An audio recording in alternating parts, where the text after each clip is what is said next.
En este tutorial aprenderás cómo descargar e instalar el app Sticky Notes en Windows 11 y Windows 10. Primero abre la Microsoft Store para descargar Sticky Notes.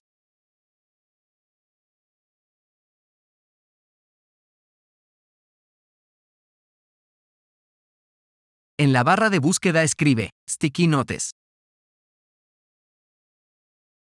Haz clic a Sticky Notes.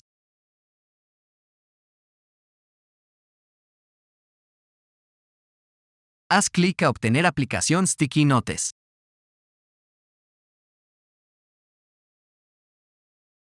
Espera a que la app de Sticky Notes sea descargada e instalada.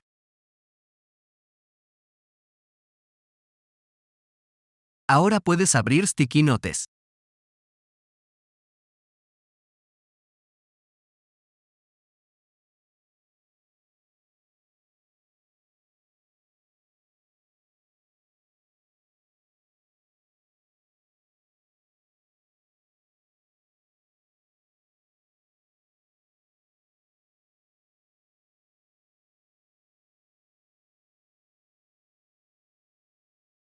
Escribe los detalles de tu cuenta Microsoft. I know you told your friend you're not okay.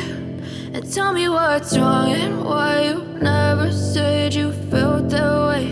And guess you're trying to stay strong and fake a smile until I look away. But I've known you too long, it hurts to watch your blue eyes fade to gray as you fade away. As you fade away.